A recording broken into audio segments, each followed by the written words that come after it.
Estimados amigos de Demente Libre, el día de hoy estamos con un candidato sumamente peculiar. Estamos con el candidato al Senado, Manuel Manuel Javier Javier Alba. Alba. ¿Quién es Manuel Javier Alba? Bueno, me voy a presentar para la Opinión Pública Nacional. Yo soy Manuel Javier Alba, soy oficial del Ejército del Perú en situación de retiro y también soy docente universitario en una prestigiosa universidad privada en el Perú. Manuel, tengo entendido que tú has formado parte de la Operación Chavín de Huántar. Cuéntanos para todos los peruanos qué significa la Operación Chavín de Huántar para el Perú. Bueno, la Operación Chavín de Huántar, de lo que he podido observar como integrante del Grupo de Asalto 6, segundo piso, que Perú cuenta con personal militar muy valioso, que va más allá del cumplimiento del deber muchas veces, ¿no? Entonces yo admiro a mis compañeros por los actos de valor que han hecho en esa operación, que ha catapultado al Perú como un país que tiene como característica fuerte en fuerzas especiales, ¿no? Los comandos, ¿no? Las fuerzas especiales del Perú, y le da prestigio a nivel nacional e internacional. Y en su momento, pues, rescató al Perú de la barbarie terrorista, ¿no? Y devolvió la paz, la tranquilidad y la democracia al país. Esta operación tuvo repercusión tanto a nivel nacional como a nivel internacional, en términos de legitimidad nacional e internacional, y devolvió la confianza al Perú en el contexto internacional. Así, esa es la operación Chavín de Guantar. Y cuéntanos cuál fue tu participación dentro de la operación o una de las operaciones más exitosas de rescate de la historia. Como le comenté, yo soy integrante del equipo de asalto 6 de Grupo Delta, que operó en la segunda planta, por la escalera, que se ve en la televisión. Y cuéntanos un poco acerca de la operación, cómo se llevó a cabo. La operación se conforma, ni bien Serpa Cartolini toma los rehenes en la residencia del embajador de Japón, nos convocan a los comandos para constituir una fuerza. Sin embargo, yo pertenecía al batallón de comandos 19, una unidad élite de las fuerzas especiales en el Perú. Entonces, básicamente, los oficiales de la Escuela de Comandos constituyen la primera planta y los oficiales del batallón de comandos 19 la segunda planta. Y ahí también se presentaron más comandos con la vocación de servicio, ¿no?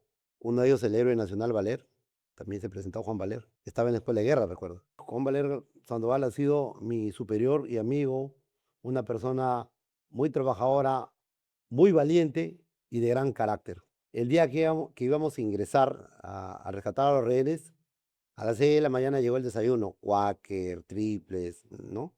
Entonces el comandante Juan Valer, en ese momento comandante, se puso a servir el desayuno como si fuera la última cena o el último desayuno.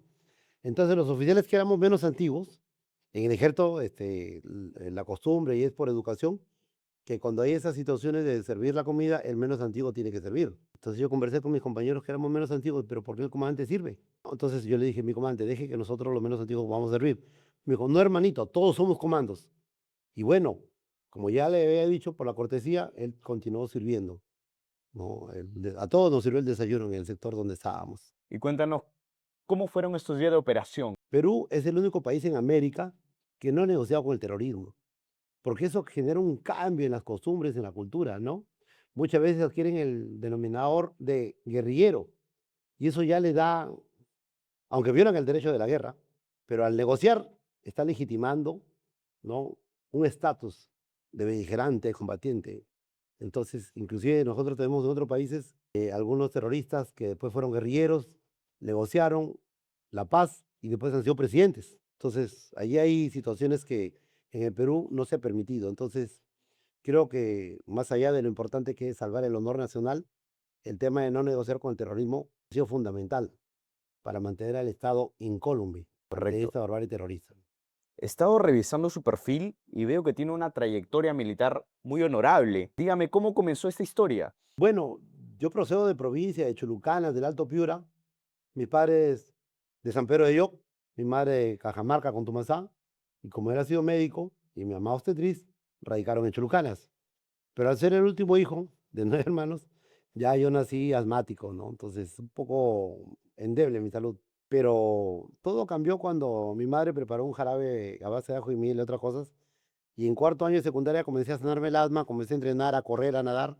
En un tiempo, pues, cuando me cansaba y no podía correr, yo era el que llevaba el agua a mis compañeros que competían en las maratones. Pero ya para quinto de secundaria yo representé a mi colegio y comencé a ganar trofeos también y ya mis amigos me llevaban el agua. Y de ahí me di cuenta que sí podía defender a mi patria, ¿no? Entonces, siempre quise ser militar. De niño jugaba con armas, con carritos, con tanques, pero tenía esa limitación. Entonces, decidí postular a la escuela militar. Bueno, mi padre no era tanto de la opinión porque él era médico, ¿no? Entonces, para mí era, como quien dice, haz de tus debilidades fortalezas. Un reto más fuerte ser militar. Ese el primer reto, ¿no? Y lograr ingresar a la escuela militar y ser cadete. Y ya de oficial también postular a la escuela de comando. Ya ese, para mí era extremo, un desafío muy grande. ¿Qué significa ser un comando del ejército peruano? Un comando del ejército peruano es un soldado de fuerzas especiales. Ese es el concepto inicial. Pero la preparación, la mística que tiene y la formación, te lo resumo en dos palabras: un soldado extremo. Está preparado para combatir en aire, mar, tierra, en condiciones extremas, en adversidades, ¿no? Tiene alta preparación física, mental, intelectual también, y técnica, porque maneja todo tipo de armas y hace cualquier tipo de operación. Y en ese sentido, podríamos decir que el militar peruano es uno de los mejores a nivel mundial. Yo creo que sí, porque he tenido la oportunidad de alternar con oficiales de otros países y veo una característica importante, ¿no? Nuestra escuela de guerra nos forma para planeamiento de Estado Mayor. Nos forma bien. Yo agradezco, ¿no? Yo he tenido la oportunidad de planear en Haití, por ejemplo, en los ejercicios en Estados Unidos, y muy bien. Y en lo que es fuerzas especiales, por qué no decir, nuestros soldados tienen mucho prestigio en el extranjero. Manuel, revisando tu perfil, también puedo ver que has formado parte de la guerra con el Ecuador, la guerra del Cenepa. En efecto, sí, tuve la oportunidad de ir a la guerra de Cenepa febrero de 1995. En ese entonces yo pertenecía al batallón contrasubversivo número 28, que estaba acantonado en Rioja. De ahí hemos partido toda una historia, ¿no? Para nosotros de vida, con nuestros soldados, nuestros compañeros oficiales también, nuestros técnicos. Hemos llegado el 7 de febrero ya al PB1 y de ahí ya adentro se desarrollan las operaciones, más allá del puesto de vigilancia 1, que le denominan PB1, ¿no? ¿Y cómo se enteró del conflicto? Cuando estábamos en Rioja, ya por los medios de comunicación uno escucha de la controversia que hay con Ecuador, que se están desplazando tropas. Ya había sucedido el 29 de febrero el ataque a la patrulla de Roosevelt, un ataque sin declaración de guerra. Eliminó al teniente Roosevelt, mi promoción, y a 6 soldados más militares El ataque lo de inició Ecuador. Ecuador. Sí, sí. Entonces se movilizaron las tropas, inició el conflicto, y todos los días que pasaban, los soldados y mi persona, ¿cuándo nos enviarán a la guerra? Mi teniente, no nos llaman. Sí, ya nos van a llamar. Sí, pues nada. Hasta que se llegó el día que nos convocaron, el día 5 nos convocaron, si no me equivoco, y nos equipamos al aeropuerto de Rioja, al aeropuerto El Valor, después el Milagro, Mesones Muro y Masita. De ahí 6 horas por el río Marañón hasta Cero Alegría, y de Cero Alegría hay 200 kilómetros al puesto de vigilancia 1. Por el río Marañón 6 horas en bote, y de ahí de Cero Alegría ya en helicóptero. De 20 nos iban sembrando, porque Ecuador tenía misiles antiaéreos. Y del puesto de vigilancia 1 ya prácticamente hemos partido para la zona de combate. Y siendo partícipe de la guerra, ¿cuál es lo más difícil que le ha tocado vivir? Lo más difícil que me ha tocado vivir, esforzarme por ser un líder, por dar el ejemplo para que nuestros soldados nos sigan y no se baje la moral. Realmente son impresiones muy fuertes, pero para eso estamos formados, ¿no? Nosotros veníamos con cierto aire triunfalista de las operaciones contra terroristas, pero cuando llegamos al Ecuador, encontramos un enemigo eventualmente que tenía el dominio del espacio aéreo, tenía buenos aviones, los CAFIB, y prácticamente ahí estábamos en desventaja. Por eso yo valoro mucho al soldado, el soldado de a pie. Aún conociendo que Ecuador era dueño del espacio aéreo, han peleado y han llegado hasta Tiwinsa y han podido cumplir los objetivos. Eso para mí es invalorable. Más bien yo lo comparo como una epopeya, porque ¿cómo puede ser posible, no? Sabiendo que un enemigo es superior en medios aéreos, tiene artillería cercana, tiene todo, y nosotros casi no tenemos mucho apoyo porque nuestra línea de abastecimiento y comunicaciones estaba a partir de Cielo Alegría, de Cielo Alegría. Entonces, se ha hecho bastantes cosas, la verdad. Se rescata mucho el valor de los oficiales que combatieron y de los soldados también, que son nuestro aliento, nuestra fuerza, nuestra potencia que tenemos. Y dígame, ¿cuál fue su participación en la guerra en concreto? Mi participación en una parte del conflicto hemos estado en el helipuerto denominado Tormenta, en honor a un teniente amigo mío de Chapa Tormenta, que fue el primero que llegó a ese helipuerto. De ahí nosotros entramos, un comando también, ¿no? Paisano también, Samuel Calle Mendoza. Y ahí teníamos una defensa de área para impedir que el enemigo acceda al PB1 o al punto de abastecimiento, ¿no? Al puesto de vigilancia 1. Ahí hemos estado unos días, hemos tenido que resistir algunos ataques. También hemos atacado por el lado de Coangos. El día 14 de febrero, por ejemplo, hemos recuperado el punto de agua que estaba frente a Coangos, porque en el helipuerto no había agua. La tropa sacaba agua de las raíces de los árboles que estaban caídos, que había un poquito de agua, porque se habían dado bombardeos. Y esa es la primera parte, después ya nos preparamos el día 19 y vamos a Tihuinza. Ya camino a Tihuinza ya son varias historias que contarlas ahorita son muy largas, pero interesantes. ¿Qué se siente ser un héroe que ha combatido tanto a enemigos externos como internos? Yo agradezco a Dios por las oportunidades que me ha dado para cumplir la ilusión de niño provinciano de defender a mi patria. Sin embargo, no me considero héroe, ¿no? En el caso del Alto Cenepa, los que hemos tenido acción directa en combate y que somos defensores de la patria y que tenemos medalla de acción distinguida a la Cáceres por actos individuales, porque así es el reglamento, somos defensores de la patria y tenemos la medalla Cáceres, ¿no? Pero tampoco somos héroes. En el caso de Chavín de Guántar, tampoco soy héroe. El Estado nos ha dado el título de héroe de la democracia, que es algo que agradecemos. Sin embargo, ser héroe es muy sublime. Héroe es Valer, héroe es Jiménez, héroe es Alfonso Ugarte, Bolognesi, más allá del cumpliendo el deber. Y yo he visto gente en Chavín de Guántara, en Cenepa, grandes también. Para ser héroe nacional hay un reglamento de acciones heroicas en el Congreso. Entonces, yo soy muy respetuoso cuando me dicen que soy héroe. Yo no soy héroe. Puedo ser héroe de la democracia, sí, pero es distinto a ser héroe nacional. ¿Cuál sería su propuesta frontal contra la delincuencia? Qué interesante pregunta, coyuntural, oportuna y para la atención de todos los peruanos. En primer lugar, nuestra Policía Nacional tiene que cumplir su función para la cual ha sido creada y es una de las instituciones fundamentales del Estado. Digo que ya está militarizada porque tiene grado militar. No todas las policías en el mundo tienen grado militar. Entonces, tenemos que darle todos los medios, pero a la vez inyectarle el espíritu de liderazgo, ¿no? De que ellos pueden. Y como también hay buenos policías y hay también malos policías, hay que tratar de que más hayan buenos que malos. Entonces, nuestra Policía Nacional tiene que hacer su trabajo. Habrá que arreglar la ley de régimen disciplinario para los que no cumplan con los objetivos operativos. Pero la única variación que yo digo es de que el presidente de la República, de acuerdo al artículo 137, puede decretar que el Comando Conjunto de las Fuerzas Armadas asuma control del orden interno. Pero yo diría que sí se dé eso para la supervisión y para el control, no para relevar a nuestra policía, no para militarizar con Fuerzas Armadas, para que escuchen todos los candidatos también un poco de docencia, porque hay muchos que quieren militarizar. Y ese no es el tema. Miren los resultados del Ecuador, miren los resultados en Guatemala, en México. Cuidado. Y no me comparen con El Salvador, porque El Salvador es una sola etnia y es un país que es más pequeño que Tumbes. Y los maras están identificados por que tienen ahí sus símbolos. Entonces es distinto. Algunas cosas pueden servir, otras no. La policía tiene que se le tiene que devolver la dignidad, que se sientan que son importantes y que pueden cumplir la misión y pacificar al país y darnos la tranquilidad a todos los ciudadanos. Pero hay un error estructural. El tema es de que la policía no tiene un Estado Mayor conjunto para que supervise y la controle las operaciones, ¿no? Entonces, esa función la puede cubrir tranquilamente el Comando Conjunto. ¿Y por qué? Porque ya no es un problema que abarque solamente el Consejo Nacional de Seguridad Ciudadana. Ese es para el ámbito interno. Este es un problema de seguridad nacional. Por lo tanto, ya tiene que ver acá el Consejo de Seguridad y Defensa Nacional y tiene que trabajar con el Comando Conjunto. Pero ojo, una cosa son los ministerios de Interior y Defensa, que son entes políticos y que son los que conducen la política de Interior y la política de Defensa. Y otra cosa es el que cumple el qué hacer de la política, ¿no? El cómo lo va a hacer, el militar o el policía. Y por eso tiene que haber un control operativo y supervisión a cargo del Comando Conjunto.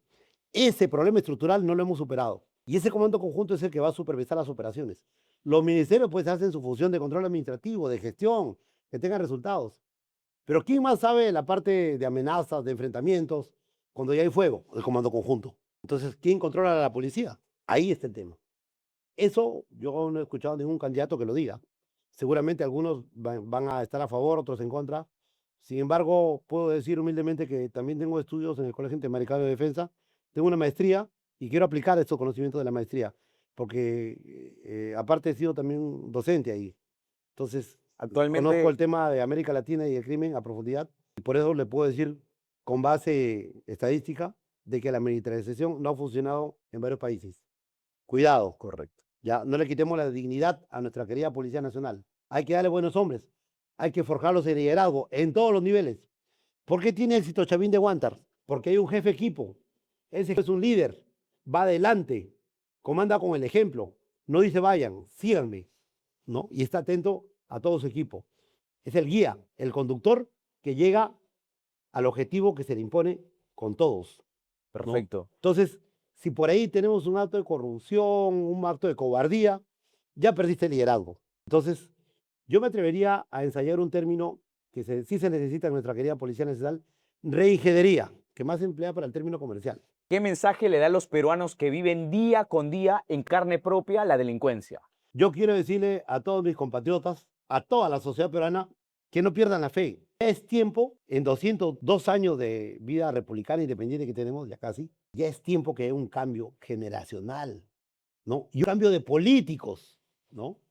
Tenemos acá 25, 26 años de crecimiento económico dispar, porque ese crecimiento no se ha reflejado en el 27.6% de invisibles, de ciudadanos pobres que tienen necesidades. Entonces, les pido que opten por partidos nuevos, por caras nuevas pero competentes, que tengan la voluntad de trabajar tanto en la Cámara de Diputados como senadores, en la Presidencia de la República. Ahí está Rafael Belaunde, político nuevo, economista, ¿no? Con ganas de ejercer esa vocación de servicio.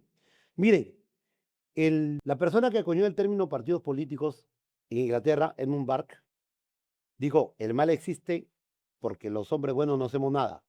Entonces no basta con decir, no, yo estoy decepcionado de la política, no voto, voto en blanco, no quiero participar, no quiero hacer nada. No, no, no. Si usted piensa así y no participa ni siquiera activa o pasivamente, ya sea votando o siendo candidato, vamos a permitir de que el mal triunfe, ¿no? Es fácil. El mal tiene plata, el mal te llena de banners, de publicidad por todas partes porque tiene plata, y encima hay una ley que no se lo puede investigar por crimen organizado. Este mal está triunfando porque hay un alto porcentaje de peruanos que no quiere saber nada con la política. El hombre es un ser político, participe en política, elija con responsabilidad y va a tener una mejor sociedad. Tengan fe, el cambio está cerca, pero sepan escoger, ¿no? Vean que hay partidos políticos, y no quiero decir nombres por respeto a ellos, que han cometido muchos errores, que nos han llevado a un fracaso Y y a horrores. una intermitencia democrática. Tenemos muchos presidentes en 6, 7 años, ¿no? Y muchas veces hay que se deja sorprender por el triángulo vicioso. Y les voy a decir cuál triángulo, para que escuchen todos. El triángulo vicioso, y ese es lo que yo postulo, es de que viene una persona con la mentalidad de invertir en política. Esa palabra invertir en política está proscrita. No debemos hablar así. Invierto mi plata, inversión, regalos y un montón de cosas. Bueno, la gente vota por él. Cuando llego al ejecutivo o al legislativo, recupero mi inversión. ¿Y qué pasa? Viene la decepción de la población.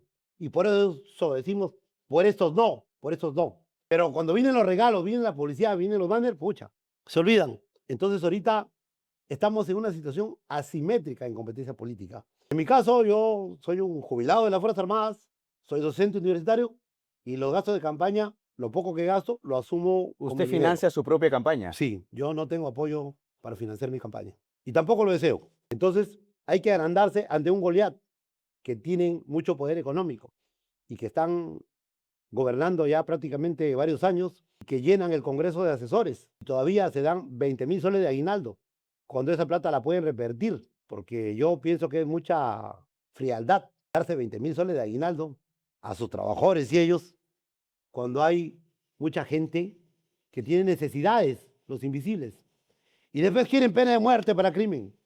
Bueno, habrá que discutirlo. No estoy ni de acuerdo ni en desacuerdo con la pena de muerte. Yo soy militar. Y también, para los que dicen que las medidas duras son buenas, miren las estadísticas de la terapia dura. Acá tiene que ser una mixtura, ¿no? Hay que pacificar al país en los 100 primeros días. Y sí se puede. A corto, mediano y largo plazo también hay que implementar las mejoras.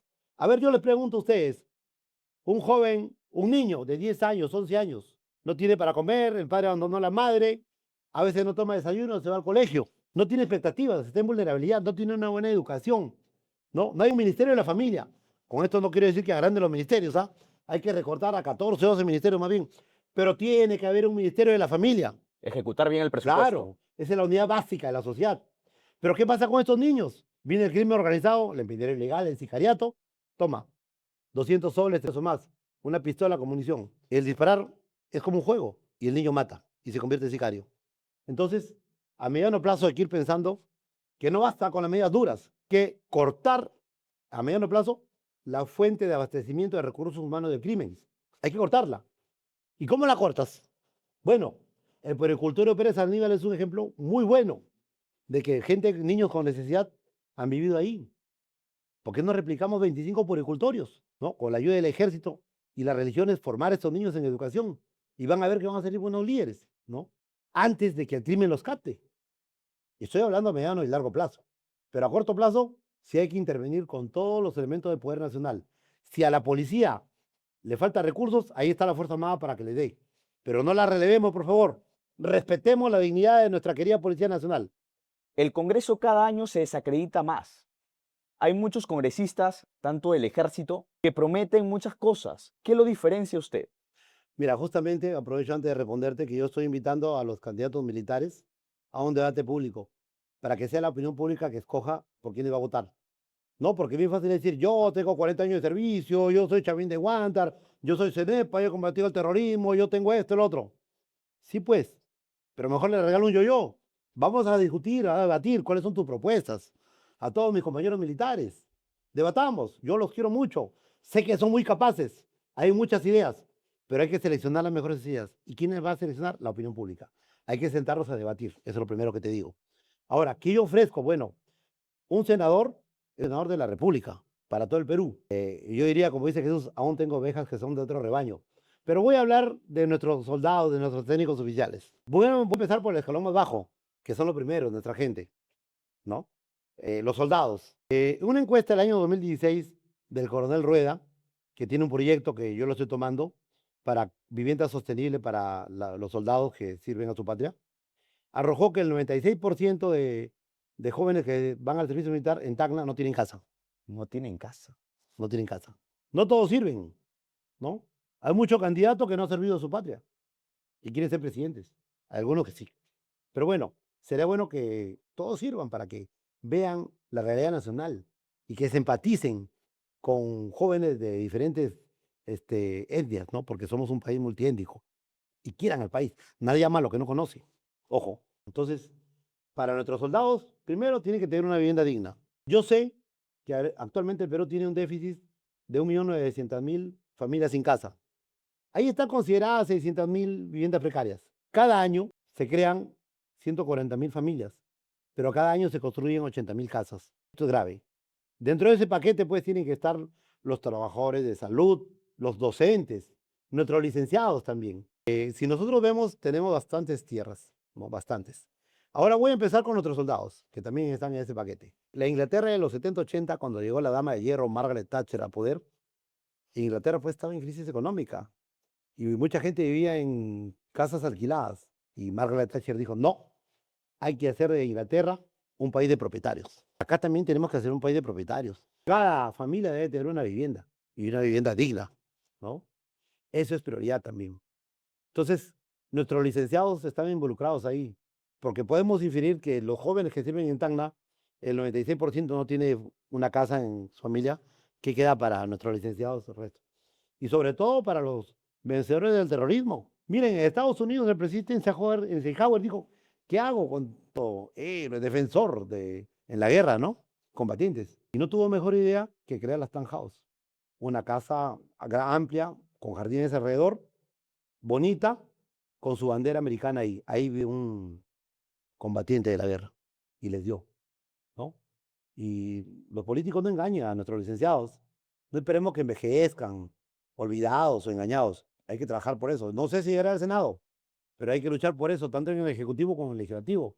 No podemos ser ingratos con quienes nos dieron la paz frente al terrorismo.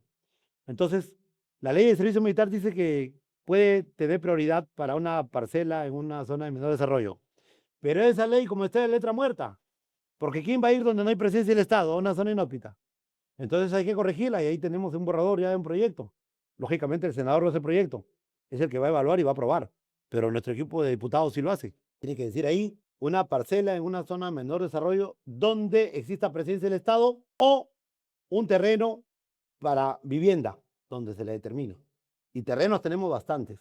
No esperemos que la gente invada de manera desordenada en condiciones ambientales insostenibles a darles a la familia su terreno, bien lotizadito, con porcentajes de urbanizaciones e instalaciones de servicios públicos. Esa es una propuesta para mis licenciados, porque honestamente, más allá de que cualquiera puede engañar, el hecho de comer de la misma lata de atún, ¿no? De dormir en un mismo hueco, de estar en un enfrentamiento, de ver a tus heridos, de ver a tu gente que se muere y de convivir con ellos en guerra, eso nos hermana. Es un vínculo que no se pierde con los soldados, ¿no? Entonces, las propuestas que yo tengo son sinceras. Esa es la primera, ¿no? La segunda es de que por qué el bono de los defensores de la patria no va con el sueldo mínimo. Eso es un derecho ganado, es constitucional, no lo podemos discriminar.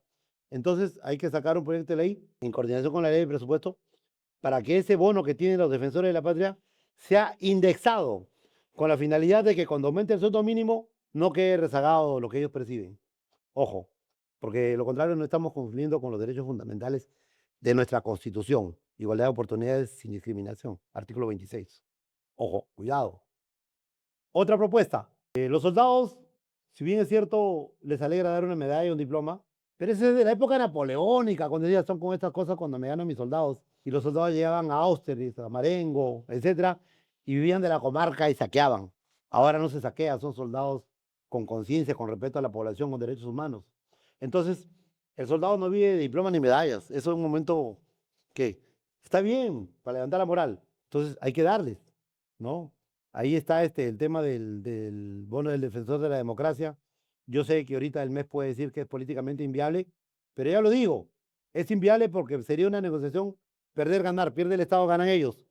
Pero miremos desde otro punto de vista, y esta es otra propuesta para los licenciados. El peruano promedio vive con $7.000 ahorita, en 2025, el PBI per cápita que le llaman, ¿no? Yo le digo peruano promedio, porque $7.000 son algo de 24.000 soles dependiendo. Pero si esa masa de licenciados de las Fuerzas Armadas que combatieron el terrorismo y nos dieron la paz y la estabilidad democrática, ¿no? Acuérdese, le comenzamos a dar el bono en alianza con el MIDIS y Defensa, porque Defensa no tiene tanto presupuesto, pero con un retorno al Estado. Quiere decir, supongamos de los 3.000 soles, un poquito más, 1.500 soles ese hombre tiene que comprar con boletas para que pague impuestos. En los centros comerciales, pagando la beca para sus hijos en el colegio, digamos la beca, ¿no? Porque para que vayan a las universidades, le vas a levantar el nivel. Y entonces van a tener 37.000, 38.000 soles anuales, van a estar encima del promedio del peruano. ¿Qué es lo que merecen nuestros licenciados? Porque ellos han defendido a su patria y a la sociedad. No seamos ingratos nuevamente. Entonces, se va a producir una negociación ganar, ganar, Harvard. Gana el Estado porque hay un retorno. Implantamos una cultura de tributo porque tenemos más del 70% de informalidad, evasión de impuestos, ¿no? Le damos nivel. Esos hombres que se sientan contentos, que sus hijos vayan a la universidad, vayan a los institutos, al colegio, que tengan electrodomésticos. Paralelamente también debemos implantar los días verdes. Y esto llama del gobierno, del ejecutivo, que tiene que hacerlo. Cuando estuve en Estados Unidos, iba con mi carnet militar a los centros comerciales. Bueno, habían ofertas pues de 10%, 15% de descuento. Pero con mi carnet me daban otro 15% más. Entonces, acá, con todas las empresas privadas que tienen los centros comerciales o las tiendas, el gobierno tiene que hacer una alianza, un convenio, de tal manera de implantar los días verdes para nuestros licenciados de las Fuerzas Armadas, de nuestro personal militar, que vayan con su camión para comprar de todo ese día miércoles, y que compren de todo al 10% y al 15% sobre la oferta, para su negocio, para su casa. Es otra propuesta que cuando estuve en actividad la quise hacer, pero ya me faltó el tiempo. Llegué hasta un poco ayudar para implementar el DNI digital. Y ahí quería ponerle militar para que salga. Pero no estamos tarde, hay que hacerlo. Ya hay que promover eso. Yo sueño con que mis licenciados tengan una casa rodeada de un pequeño jardín o regular y su bandera peruana y la bandera de su instituto. Y si quieren el gallarete de su unidad. Pero así deben vivir nuestros licenciados de las Fuerzas Armadas. Manuel, y con toda tu trayectoria en el ejército, que es impoluta, ¿por qué no llegaste a ser general? Interesante la pregunta. Te voy a responder primero que yo muero por el ejército. Yo quiero mucho mi ejército, mi patria. Sin embargo, así como hay en todo ministerio, entidad pública, hay buenos hombres, hay grandes oficiales, hay también hay malos funcionarios. Yo he sido discriminado, ¿no? En los procesos de ascenso, teniendo una de las más altas notas. Y ahí está mi legajo, si quieren que lo vean. Y lo comparen con los que son generales. Ahí está mi legajo, mis medallas, antecedentes, servicios prestados. Sin embargo, hay oficiales que inclusive están postulando al Senado que han violado la meritocracia. Yo no quiero que este sea un tema central, respeto mucho a la institución, pero sí a los oficiales. Y en mi caso he sido discriminado y se me ha cortado el proyecto de vida, no solamente mío, de mi familia. Se ha vulnerado el artículo 22, ¿no? De los derechos fundamentales al trabajo, a la promoción y exceso del empleo, y el artículo 26 de la Constitución, ¿no? Igualdad de oportunidades sin discriminación. Nunca tuve oportunidad para postular por una vacante general. Y en mi arma en comunicaciones no hay ningún general. Y bueno, en su momento se harán responder, hay un juicio contencioso. Espero que vaya a la Corte Interamericana de Derechos Humanos para que decida y otorgue el grado y lo que corresponda. Por lo demás, yo no estoy hablando mal de mi institución, respeto mucho. Es más, cuando a veces algunos periódicos sacaban la noticia del coronel Javier que le negan el ascenso, yo le decía su carta al medio para que no hable de eso. Y ya para finalizar, un mensaje para todos los peruanos. Hermanos peruanos, soy Manuel Javier Alba. Voy al Senado Nacional con el número 17 por el nuevo partido político Libertad Popular. No pierdan la fe. Este 12 de abril, elija bien.